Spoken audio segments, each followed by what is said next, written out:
ولله على الناس حج البيت من استطاع إليه سبيلا। আল্লাহর পাওনা কাকে পরিশোধ করেন, আল্লাহ আপনাকে ধনী বানায়া দিবে, এটা আল্লাহর ওয়াদা।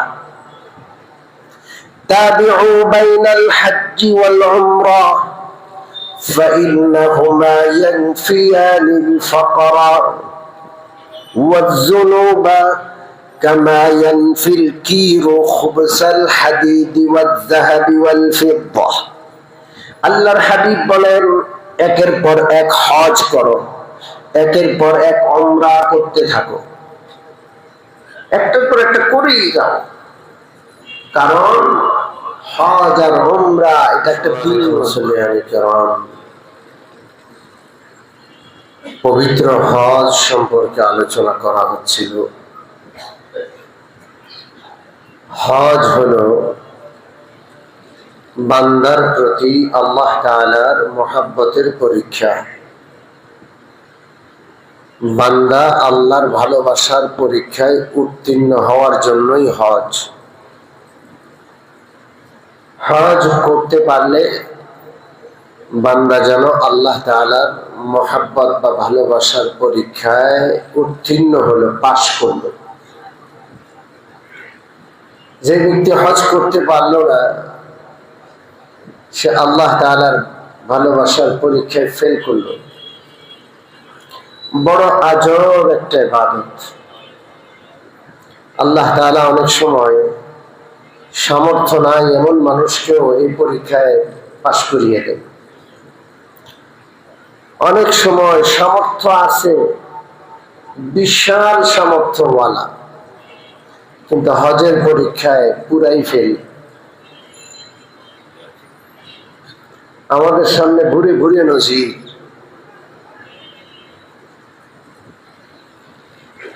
কি বলবো আপনাদেরকে, 105 বছর হায়াত পেয়েছে এক লোক, গত রমজানের আগে মারা গেছে। আমি জানাজা পড়িয়েছি। ওনার 2 বছর আগে ওনার স্ত্রী মারা গেছে। তিনিও প্রায় শখানিক বৎসর হায়াত পেয়েছেন। সরকারি চাকরি করতেন, রিটায়ার্ড করছে 55 বছরের উপরে। ওনার রিটায়ার্ডের বয়স কত?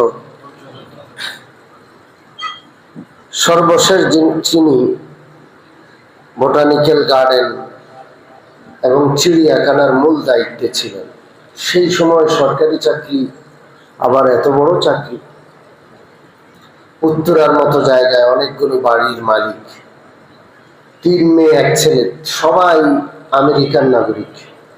কোন জায়গার নাগরিক? ছেলে বুয়েটের প্রফেসর ছিল, একমাত্র ছেলে। এখান থেকে চলে গিয়ে আমেরিকার কোন এক ইউনিভার্সিটির প্রফেসর।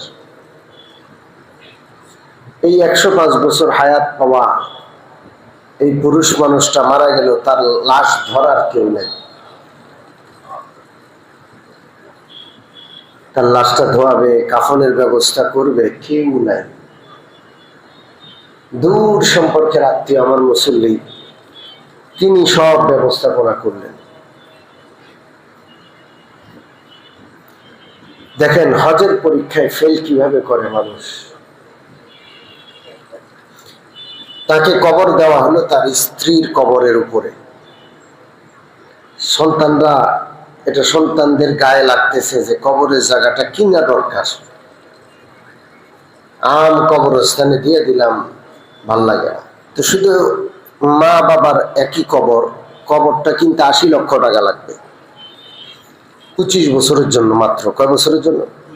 কত টাকা? 80 লক্ষ টাকা লাগবে। এটা কিনতে রাজি আছে, নাইলে মান থাকে না, স্ট্যাটাস থাকে না সমাজে। ওই সন্তানদেরকে বোঝানো হলো যে আপনার আব্বাও হজ করে নাই, আম্মাও হজ করে নাই, এত দীর্ঘ হায়াত পেয়েছে, 80 লক্ষ টাকা কবর কিনার পেছনে খরচ করতে চাচ্ছেন, কোনো প্রয়োজন নেই।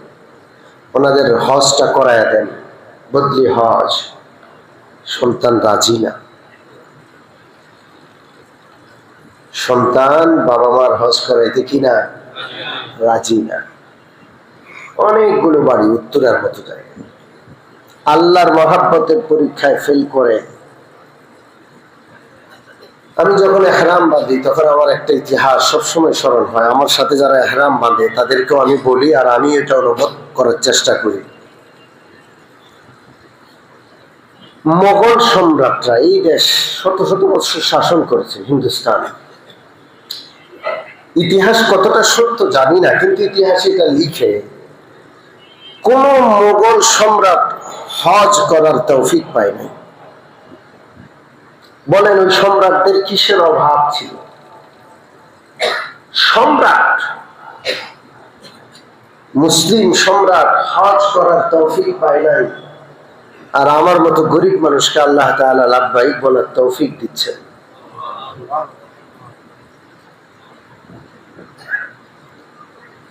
মস্ত বড় আল্লাহর নিয়ামত। আল্লাহর ঘরে যেতে পারার ভাগ্য অনেক বড় ভাগ্য। এটা আল্লাহর মহব্বতের পরীক্ষা। এই মহব্বতের পরীক্ষা অনেকে পাশ করে ফেলে।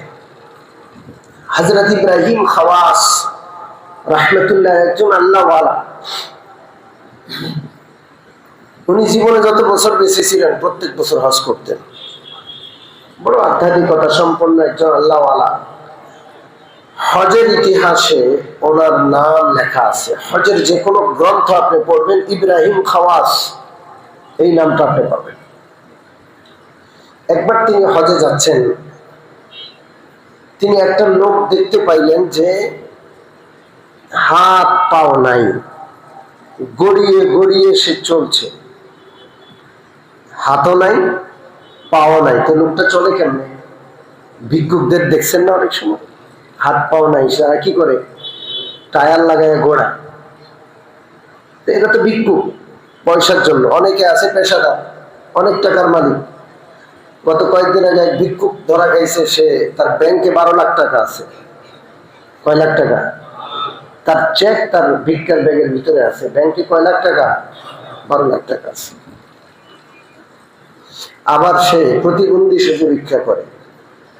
দুই ডানার নিচে দুইটা স্ট্রেচার, ওই যে ল্যাংড়া হয়ে গেলে যে চলে, সারাদিন রাতে ভর করে চলে। সন্ধ্যাবেলা যখন ভিক্ষা শেষ তখন এটা হাতে নিয়ে হাঁটা শুরু করে। কথা কি বুঝতে পারছেন?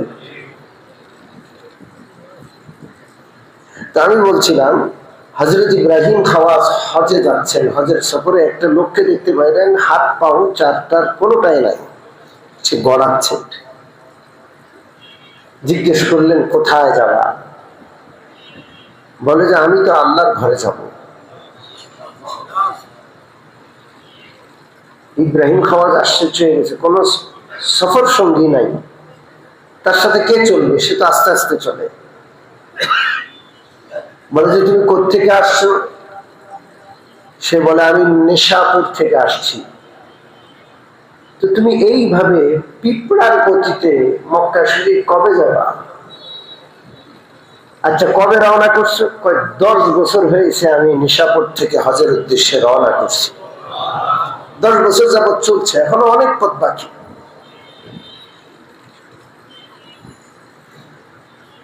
ইয়াবা মোরা ইয়াবা ইয়াবাম ইয়াবা মোরা ইয়ানা ইয়াবাম জুস্তজুইমি কোনাম ইয়াবা মোরা ইয়ানা ইয়াবাম জুস্তজুইমি কোনাম হাসিল আয়াত ইয়ানা আয়াত আরজুমি কোনাম। আমি পারবো কি পারবো না জানি না, গন্তব্যের নাগাল পাবো কি পাবো না জানি না, কিন্তু আমি ওইদিকে চলবো আমার হায়াত যতদিন আছে। এটা হলো আল্লাহর মহাব্বতের দাবি। এই জন্য আল্লাহর মহাব্বতের পরীক্ষায় পাশ করতেই হবে। আল্লাহ তাআলা বলেন ওয়ালিল্লাহি আলান নাসি হিজ্জুল বাইতি মান ইসতাতা ইলাইহি সাবিলা। যার কাছে রাহা খরচ আছে, আল্লাহর ঘরে যাওয়ার মতো টাকা আছে, তার উপর আল্লাহর মহাব্বতের দাবি, আল্লাহর হক, আল্লাহর দাবি, আল্লাহর পাওনা, সে যেন তার ওই সম্পদ ব্যয় করে সরাসরি সর্বপ্রথম কোথায় চলে যায়? আল্লাহর ঘরে গিয়ে হাজিরি দিয়ে আসে। আরে মানুষের সারা জীবনের স্বপ্নই তো থাকবো মালিকের ঘরকে এক নজর দেখবো। আপনার যতটুকু সামর্থ্য আছে ততটুকু করেন। বাচ্চাদেরকে শিখান হজের জন্য প্রস্তুতি নিতে হয়, ওরা ব্যাংকে 2-4 টাকা করে জমা, যখন পাসপোর্ট করার তৌফিক হয়েছে পাসপোর্টটা করে নেন, বাকিটা আল্লাহ দেখবে। আপনার যতটুকু তৌফিক আছে ততটুকু আপনি করেন। পাসপোর্ট হাতে নিয়ে দোয়া করেন, কাঁদেন, আল্লাহ এই পাসপোর্ট আপনার ঘরে যাওয়ার জন্য করছি, আমার যতটুকু সামর্থ্য ছিল ততটুকু করছি, বাকিটা আপনি করে দেন। পারবো না ইনশাল্লাহ। একটা মায়া, একটা মহাব্বত নিয়ে আল্লাহর কাছে চাওয়া শুরু করেন, আল্লাহ তাআলা আপনাকে আল্লাহর ঘরে নিয়েই যাবেন ইনশাআল্লাহ। যার তৌফিক আছে তাকে যেতেই হবে। মানুষকে শয়তান ধোঁকা দেয় পরীক্ষায় ফেল করানোর জন্য, অনেক ভাবে ধোঁকা দেয়। বলে যে জীবনের প্রথম কিছু টাকা হাতে আসলো, এগুলো দিয়ে হজ করলে তো সব শেষ, এগুলোকে আপনি ব্যবসা করো, একটা মাথা গোজার জন্য ঘর বানাও। বলে কি বলে না? আল্লাহ তাআলার হুকুম হলো প্রথম যেই টাকাটা হাতে আসছে সমস্ত হাতছানি, দুনিয়ার যত হাতছানি আছে, ব্যবসা বাণিজ্য, ঘর করা, জায়গা কিনা, সব বাদ দিয়ে তুমি আমার ঘরে আসো। এটা কার হুকুম? ওয়ালিল্লাহি আলান নাসি হিজ্জুল বাইতি মান ইসতাতা ইলাইহি সাবিলা। আল্লাহর পাওনাটা আগে পরিশোধ করেন, আল্লাহ আপনাকে ধনী বানায়া দিবে। এটা আল্লাহর ওয়াদা। তাবিউ বাইনাল হজ্জি ওয়াল উমরা فإنهما ينفيان الفقر والذنوب كما ينفي الكير خبز الحديد والذهب والفضة। আল্লাহর হাবিব বলেন, একের পর এক হজ করো, একের পর এক উমরা করতে থাকো, একটার পর একটা করেই যাও। কারণ হজ আর উমরা এটা একটা বিনিয়োগ। মানুষ যেমন ব্যবসায় বিনিয়োগ করে, বিনিয়োগের জন্য কত বড় রিস্ক নেয়, শত কোটি টাকা ঋণ করে, 1000 কোটি টাকা ঋণ করে, করে কি করে না? কত বড় রিস্ক, কেউ কিছু বলে না। ব্যাংক দেয়, সরকার দিচ্ছে টাকা, ওগুলো যদি বিনিয়োগ হয়, আমার আল্লাহর রাসূল বলেন হজটাও বিনিয়োগ। ফাইন্নাহুমা ইয়ানফিয়ানিল ফাকরা। বারবার হজ আর উমরা করো, হজ আর উমরার দ্বারা দারিদ্রতা শূন্য হয়ে যায়, দারিদ্রতা মিটে যায়, দারিদ্র আর থাকে না, দারিদ্র দূর হয়ে যায়। আমার এক ওস্তাদ করোনার সময় মারা গেছেন, হযরত মাওলানা মুফতি সাঈদ আহমদ পালনপুরি রহমতুল্লাহ। তিনি আমাদেরকে তিরমিজি শরীফ পড়াইতেন, পরবর্তীতে তিনি বুখারী শরীফ পড়াতেন দেওবন্দে। আমরা তার কাছে তিরমিজি শরীফ পড়েছি। তিনি আমাদেরকে হজের এই হাদিসটা পড়ানোর সময় বলতেন যে আমাদের অভাব দূর হইত না, আলেম ওলামাদের সন্তানাদি বেশি হয়, কারণ তারা সন্তান পছন্দ করে, সন্তানকে সম্পদ মনে করে। সাধারণ মানুষ ইংরেজদের খপ্পরে পড়ে সন্তানকে বোঝা মনে করে, তাদেরকে স্লোগান শিখায়, একটা হইলে ভালো হয়, 2টা হইলে আর নয়। সন্তান আপনার আমার সম্পদ, সন্তান সাদাকায়ে জারিয়া। আপনি তো এমন বলেন না যে 100 টাকা হইলে আর নয়, 1 লাখ টাকা হইলে আর নয়, বলেন কখনো? আরো চাই, আরো চাই। তো সন্তানের ক্ষেত্রে সন্তান কি আপনার অপ্রিয়? সন্তান অনেক বড় নেয়ামত। সম্পদের চেয়ে সন্তানের মূল্য বেশি না কম? জোরে বলেন।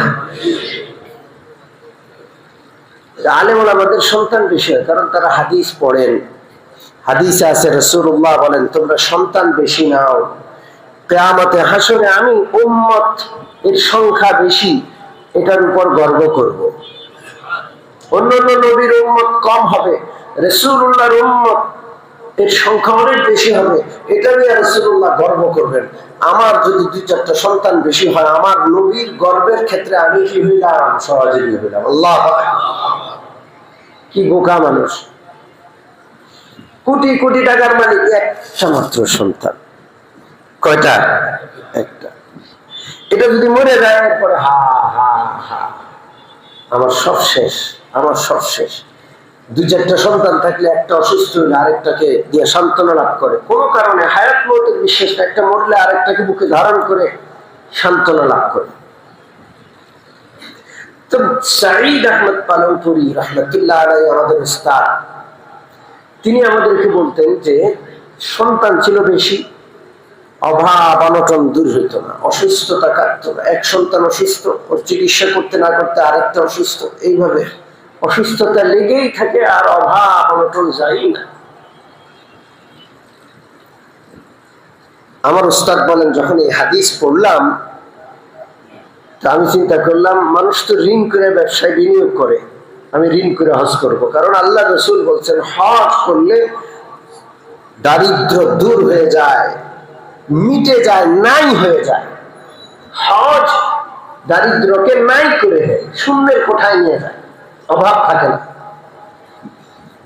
তো হুজুর ঋণ করে হজ করলেন, ঋণ করে কি করলেন? হজ করলেন, ঋণী হয়ে গেলেন। এরপরে হাদিস পড়লেন, আকিকা করলে বাচ্চাদের বলা মুসিবত দূর হয়। কি হয়? এখন পোলা তো একটার পর একটা অসুস্থ, বাচ্চাদের আকিকা করলেন ঋণ করে, বাচ্চাদের অসুস্থতা দূর হয়ে গেল। আর এত এত রিজিকের পথ উন্মুক্ত হতে শুরু করলো, রিজিকের এক একটা পথ হুজুরের এত উন্মুক্ত হলো, যখন আমরা পড়ি হুজুরের কাছে, আমরা হুজুরের ঘরে যাইতাম, খেদমত করতাম। হুজুরের ঘর একটা একটা বিশাল জগৎ, সেখানে শিশু পার্ক ছিল, সেখানে সুইমিং পুল ছিল, আমি নিজের চোখে দেখছি। আপনাদের কার ঘরে আছে? কোন কোটিপতির ঘরে সুইমিং পুল আছে? 12-14টা সন্তান হুজুরের নিজের, আবার সন্তানদেরকে বিয়ে করাইছেন, ওদের এক এক ঘরে 5টা 7টা, বিশাল এক বাহিনী। কথা কি বুঝেন? এরা যেন ঘরের বাহিরে যাইতে না হয়, বিশাল এক জায়গা নিয়ে, সেখানে গোসলের জায়গা, সুইমিং পুল, সেখানে খেলার মাঠ, সেখানে শিশু পার্ক, ওরাই এক জগৎ। আমি দেখি নাই এত সুন্দর, এত সচ্ছল মানুষ আর দেখি নাই। কে দেন? জোরে বলেন। আল্লাহ। হজ করলে দারিদ্র দূর হয়। আপনি পরীক্ষা করে দেখেন, আপনি বিনিয়োগটা করেন। কত দুর্ভাগা, জীবন শেষ, হজ করতে পারেন, কোটি কোটি টাকার মালিক, সারা জীবনে কোনোদিন অভাব দেখে নাই, তাও হজ করে না। কালকে একজনকে বুঝাইলাম, ওনার বিবি, উনি হজ করছেন, ওনার বিবিও কোটি কোটি, হজ করে অসুস্থ হয়ে গেছে। বললাম, আপনার বিবির হজ করাইতে হবে, আপনারা কি পরিকল্পনা নিচ্ছেন? আপনারা মরলে কিন্তু আর কেউ করাবে না। দেখা যাক, এখন একটু টানাটানিতে আছি। কি টানাটানি? নাতিটারে একটু ইটালি পাঠানো লাগবে, নাতিরে ইটালি পাঠানো লাগবে, এই জন্য অনেক টাকা দরকার। ওইটার জন্য টাকা জোগাড় করতেছে, হজের চিন্তা নাই, কোপান পোড়া। তা আমি বলছিলাম, হজ এর মাধ্যমে দারিদ্র দূর হয়। কি দূর হয়? আল্লাহ যেন বুঝার তৌফিক দান করে। আল্লাহর পরীক্ষা যারা পাশ করবে, আল্লাহ তাআলা তাদের জীবনের গুনাহ মাফ করবে, সারা জীবনের গুনাহ। আল্লাহ ওয়ালারা বলেন, জান্নাত পাওয়ার 3টা পথ, একটা হলো দীর্ঘ পথ, আরেকটা হলো মাঝারি, আরেকটা হলো অতি সংক্ষিপ্ত। দীর্ঘ পথ হলো জান্নাতে যাওয়ার দীর্ঘ পথ হলো সারা জীবন আল্লাহর হুকুম মতো চলা, আল্লাহর বিধান মেনে চলা, আল্লাহর বিধান লঙ্ঘন না করা, সারা জীবন। এটা একটা দীর্ঘ প্রক্রিয়া। জান্নাত চান, আল্লাহর নাফরমানি করতে পারবেন না, আল্লাহর বিধান পালন করতে হবে। মাঝারি ধরনের পথ হলো রমজান মাস। মান সামা রমাদান ঈমানান ওয়া ইহতিসাবা গুফিরা লাহু মা তাকদ্দামা মিন যামবি। যে ব্যক্তি রমজান মাস আল্লাহর সন্তুষ্টির জন্য সওয়াবের নিয়তে রোজা রাখলো, আল্লাহ তাআলা তার সারা জীবনের সব গুনাহ মাফ করে দিলেন। আর অতি সংক্ষিপ্ত জান্নাতে যাওয়ার পথ হল হজ। মান হাজ্জা লিল্লাহি ফালাম ইয়ারফুস ওয়া লাম ইয়াফসুক রাজাআ কায়াউমিন ওয়ালাদাতহু উম্মুহু। যে আল্লাহ রাব্বুল আলামিনকে সন্তুষ্ট করার জন্য হজ পালন করে, হজের মধ্যে কোনো মারামারি, হানাহানি, অশ্লীল কাজ, কথা করবে না, আল্লাহ রাব্বুল আলামিন এমন ভাবে নিষ্পাপ করে দিবেন যেন সে মায়ের পেট থেকে এখন জন্মগ্রহণ করেছে। একটা সদ্য নবজাতক মায়ের পেট থেকে পৃথিবীতে আসলে যেমন নিষ্পাপ হয়ে আসে, একজন হাজী হজ করলে সে নিষ্পাপ হয়ে যায়। আল্লাহ কত বিশাল বিষয়! হজ মানেই জান্নাত, হজে মারা গেলে জান্নাতে। আল্লাহর পরীক্ষায় যদি কেউ পাশ করে সাথে সাথে জান্নাত। কিন্তু কত দুর্ভাগ্য, শয়তান আমাদের জান্নাতের প্রতি সবচেয়ে বড় অন্তরায়। এই জন্য শয়তান বিভিন্ন অজুহাত সৃষ্টি করে। শয়তান অজুহাত দেয় যে আগে পোলামাইয়া বিয়ে দেই, সব পোলামাইয়া বিয়ে দিয়ে আগে তারপরে হজ যাব। পোলামাইয়া বিয়ে হয় নাই, নামাজ পড়ি না, কি বলেন, রোজা রাখি না, তো পোলামাইয়ার বিয়ের সাথে হজকে কেন আটকে দিলাম? কে শিখাইল এটা? ভাই, পোলামাইয়ার বিয়ের জন্য উপযুক্ত পাত্র, উপযুক্ত পাত্রী সবকিছু মিলাইয়া পাইতে সময় লাগে। আপনার হায়াত অতদিন হয় কিনা, আপনি হজ যখনই ফরজ হলো, টাকা হাতে আছে, সাথে সাথে হজ করেন। হজ বছরে কয়বার? জোরে বলেন। উমরা করা যায় সারা বছর, কিন্তু হজ ইচ্ছা করলেই আপনি দৌড় দিয়ে করে ফেলতে পারবেন না। একটা হজ আপনার হাত থেকে মিস হলো, ছুটে গেল, আরেকটা হজ করতে হলে 1 বছরের হায়াতের গ্যারান্টি থাকতে হবে। কারো গ্যারান্টি আছে? জোরে বলেন। কোনো গ্যারান্টি নেই। এরপর আমাদের সমাজে আরেকটা অজুহাত আছে, এখনো বাপ মা হজ করে না, আমি কেমনে করি? আছে কি না? নাই। কি শিখাইলো এটা? ভাই, যার সম্পদ আছে তার জন্য হজ। বাবার সম্পদ ছিল না, বাবা গরিব ছিল, তার হজ নাই। মা গরিব, মার সম্পদ নাই, মার মালিকেরা, মার হজ নাই। আমার এক মুসল্লি ব্যবসায়ী মানুষ মিরপুরের, উনি হজের জন্য টাকা জমা দিছে। ওনার বাবা ওনারে খালি বদদোয়া দেয়, তুই আমারই হজ না করে কোন সাহসে হজ যাস? আরে বাবা, আপনার উপর যদি হজ ফরজ, আপনি আপনার সম্পদ দিয়ে হজ করবেন, আমাকে গালি দেন কেন? কয় না, তোর হজ হইব না, আমি বদদোয়া দিয়ে দিলাম। আমাদেরকে এসে মাসলা জিজ্ঞেস করে। বেচারা ব্যবসায়ী, বেচারাও গরিব ছিল, ছোট্ট ব্যবসায়ী ছিল, আস্তে আস্তে মেহনত করছে, পরিশ্রম করছে, আল্লাহ তার সম্পদ দিছে। এখন সে যদি বাপরে হজ করে, নিজে করতে পারবে না, অথচ হজ নিজের উপর খরচ। তা আমরা তাকে বললাম, আপনি হজ করেন, আপনার বাবাকে আপনি খেদমত করেন, হাদিয়া দেন, বুঝান, আমাদেরকে নিয়ে যান। কিন্তু বাপ গ্রাম্য গোয়ার মানুষ, ও বদদোয়ার উপরেই আছে। ছেলে হজে গেছে, ওর সাথে কথা বলে না, হজের থেকে আসছে, মুখ বাঁকা করে গেছে, দেখা করে না। এগুলো হলো কুসংস্কার। বাবা মার প্রত্যেকের হজ ফরজ হয় নিজের টাকার উপর ভিত্তি করে। কার উপর? আমার ফুতের টাকা আছে, আমার নাই, আমার উপর হজ ফরজ নয়। জোরে বলেন। নাই, হজ নাই আপনার। এগুলো কুসংস্কার। কোন ব্যক্তি নিজের উপর হজ ফরজ, বাপরে হজ করাইলো, নিজে করলো না, তাইলে ফরজ কিন্তু রয়ে গেল। তাহলে এগুলো কুসংস্কার, এগুলো সব বাদ দিতে হবে। আপনার কাছে টাকা আছে, সম্পদ আছে, আপনি আলেমদের সাথে পরামর্শ করেন যে হুজুর আমার এই সম্পদ আছে, আমি কি হজ করতে হবে কিনা, বা হজের কি বিধান। যারা টাকাওয়ালা ব্যবসায়ী সব সময় লয়ারের সাথে সম্পর্ক রাখে, ইনকাম ট্যাক্স, ভ্যাট, এই সমস্ত বিষয়ের পরিষ্কার রাখার জন্য, ফাইলটা পরিষ্কার রাখার জন্য ফাইল তৈরি করে, নাইলে এনবিআর আসবে, বিভিন্ন রকমের সংস্থা আসবে, এসে আপনাকে হয়রানি করবে। আপনার টাকা, আপনি কষ্ট করে ব্যবসা করছেন, আপনার সবকিছু কালো কালো টাকা। ঠিক ঠিক না? ব্যবসায়ীদের কি অভিজ্ঞতা আছে না নাই? জোরে বলেন। আছে। তো আপনি যদি দুনিয়ার সরকারের প্রশাসন থেকে বাঁচার জন্য লয়ার ধইরা আপনি ছোট্ট ব্যবসা করেন, তাও আপনি ফাইল তৈরি করে স্বচ্ছ রাখেন, নাই ধরা খাইবেন। তাহলে আল্লাহ হলেন সব সরকারের বড় সরকার। আল্লাহর আযাব থেকে বাঁচার জন্য আলেম ওলামাদের কাছে মাসলা মাসাইল জিজ্ঞেস করার দরকার আছে না নাই? নাহলে ধরা পড়ে যাবে। আল্লাহু আকবার। যদি কেউ হজ না করে, আল্লাহ রাসূল সাল্লাল্লাহু আলাইহি সাল্লাম হজ ফরজ হয়েছে, হজ না করে মারা গেছে, তার জন্য বিশাল রাসূলুল্লাহ সাল্লাল্লাহু আলাইহি সাল্লাম হুমকি দিয়েছেন।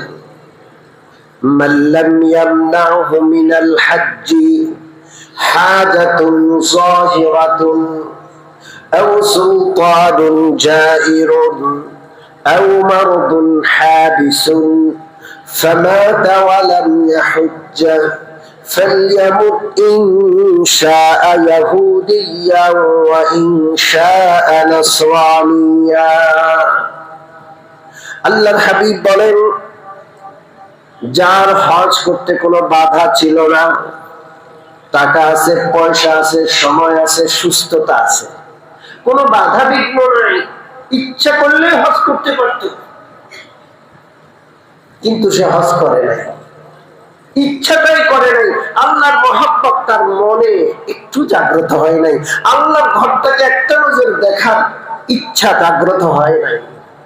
নবীজি বড় ক্ষেপে গেলেন, বলেন ফালিয়ামুত ইনশা ইয়াহুদিয়া, ওই লোক ইহুদি হয়ে মরুক, ওয়া ইনশা নাসরানিয়া, খ্রিস্টান হয়ে মরুক, আমি নবীর কোনো পরোয়া নাই। হজ আদায় না করে মারা গেলে ইহুদি হয়ে মরল না খ্রিস্টান হয়ে মরল, নবীজি বলেন আমি জানি না। তাহলে যার কাছে টাকা আছে কিন্তু হজ করে না, মরে গেলে ইহুদি বা খ্রিস্টান হয়ে মরার আশঙ্কা আছে। সম্মানিত মুসল্লিয়ানে কেরাম, টাকা থাকলে পরামর্শ করে আলেমদের সাথে যোগাযোগ করে হজের জন্য আপনি রওনা করেন। আর আপনার মা বাবা, আপনার আপনজন প্রিয়জন যদি হজ না করে মারা গিয়ে থাকে, আল্লাহ যদি আপনাকে সামর্থ্য দেন, প্রথম কথা হলো যারা হজ করতে পারে নাই, সম্পদ রেখে মারা গেছে, তারা যদি ওসিয়ত করে যায় যে আমার হজটা করায় দিবে, আমি তো করতে পারি নাই, তাহলে তার সম্পদ বন্টনের আগে তার সম্পদ থেকে হজের টাকা দিয়ে হজ করানো এটা ওয়াজিব। তার হজ না করায় সম্পদ বন্টন করা যাবে না। আচ্ছা, উনি মরে গেছেন হঠাৎ করে অসুস্থতায়, বলে যেতে পারেন নাই যে তার হজ করতে হবে। সন্তানদের নৈতিক দায়িত্ব, ধর্মীয় দায়িত্ব, সন্তানরা যেন বাবা মার হজ করায়। তো তাওয়াঙ্গার গশতিয়ে আজমালে মা, তো তাওয়াঙ্গার গশতিয়ে আজমালে মা, ইনজামা গাফিল শুদি আজ হালে মা, ইনজামা গাফিল শুদি আজ হালে মা। বাবা মা কবরে কষ্ট করে আর বাবা মার আত্মা এই কথা বলে, কবির ভাষায় বাবা মার কথা। আরে সন্তান, তুই আজকে ধনী হয়েছিস আমাদের বাপ মার টাকায়, আমরা চোখ বন্ধ করে কবরে আসছি আর আমাদের কথা এভাবে ভুলে গেলি। আমরা কেউ পৃথিবীতে আসার সময় একটা সুতাও নিয়ে আসি না, উলঙ্গ আসছি, কিচ্ছু নাই। বাবা মার আশ্রয় আল্লাহ আমাদের বড় করেছেন। ঘর ভিটা, টাকা পয়সা, নিজের অস্তিত্ব সব বাবা মায়ের অবদান। বাবা মা চোখ বন্ধ করে সরে পড়ছেন, দুনিয়ার মাটির জমিনের নিচে চলে গেছেন। বাবা মার সম্পদ দেদারসে ভোগ করছি, বাবা মা যে কষ্ট পাচ্ছেন হজ না করার কারণে, আমি একটু চিন্তা করলাম না, বাবা মার হজের ব্যবস্থা করলাম। কত বড় অকৃতজ্ঞতা! এই জন্য কারো আত্মীয় স্বজন বাবা মা যদি হজ না করে থাকে, দায়িত্ব হলো হজ করানো।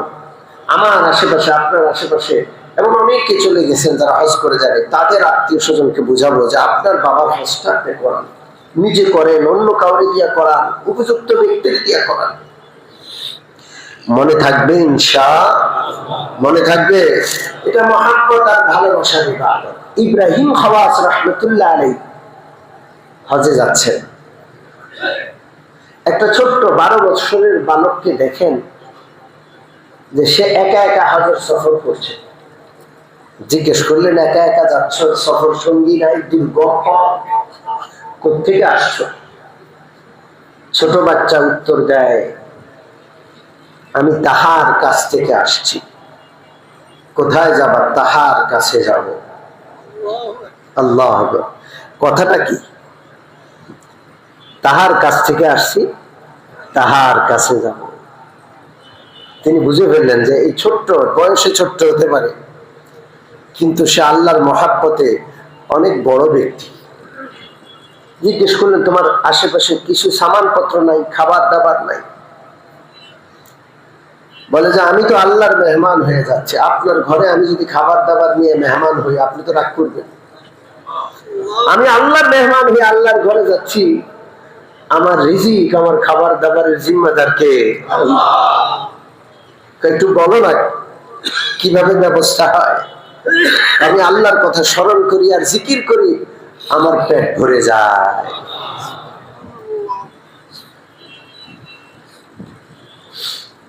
ইব্রাহিম খাওয়াস রাহমাতুল্লাহ আলাইহি রাস্তা হারায় গেছেন, এই ছেলেটাকে পাইছেন। ছেলে বলে, ইব্রাহিম খাওয়াস, আপনি রাস্তা হারায় ফেলছেন, তো তুমি আমার নাম জানলা কিভাবে? বলে, যেদিন থেকে আল্লাহর সাথে আমার সম্পর্ক হয়ে গেছে, আমার কোনো জিনিস আর অজানা নাই। আমি মনে হয় ঠিক ধরতে পারছি আপনি রাস্তা হারাইছেন। হ্যাঁ, রাস্তা হারাইয়া গেছি, কাফেলা থেকে দূরে সরে গেছি। তো ওই ছোট্ট বালক আসমানের দিকে তাকায়া কি জানি একটা দোয়া পড়লো। ইব্রাহিম খাওয়াসের ঘুম এসে গেল। যখন চোখ মেলে তাকাইলো, দেখলো কাফেলার মধ্যেই তিনি ঘোড়ার উপর আছেন। ওই বাচ্চা কোথায় যাবে?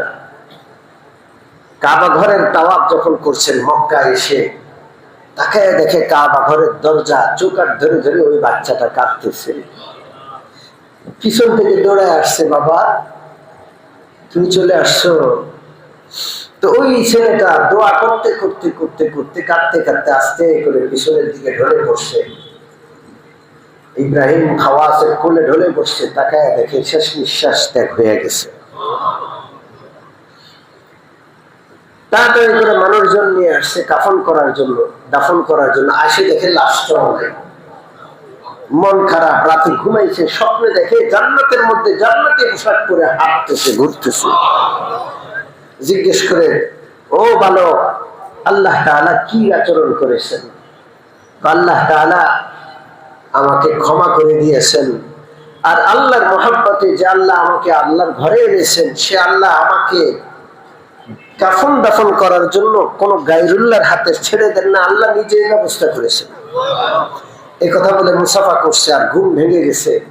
ইব্রাহিম খাওয়াসের ঘুম থেকে জাগার পরে দেখে হাতের মধ্যে খালি সুগন্ধি আর সুগন্ধি। মরণ পর্যন্ত হাতের সুগন্ধি ছিল। এটা একটা মহাব্বতের সফর, জোর জবরদস্তির না, মনের কষ্ট নিয়ে সফরের না যে 7-8 লাখ টাকা খরচ হয়ে যাবে। একজনকে বলতে শুনি যে এত টাকা, অনেক ধনী মানুষ, বাড়িওয়ালা, বলেছি এত টাকা রাজি না এত টাকা খরচ করতে। মহাব্বতের, ভালোবাসা। আল্লাহ যেন আমাদের সকলকে মহাব্বতের পরীক্ষায় উত্তীর্ণ হওয়ার তৌফিক দান করেন।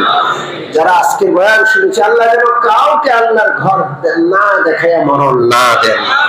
আমিন। ওয়া আখিরু দাওয়ানা আলহামদুলিল্লাহি রাব্বিল আলামিন। ওয়া সাল্লাল্লাহু তাআলা আলা খাইরি খালকিহি মুহাম্মাদ ওয়া আলিহি ওয়া সাহবিহি।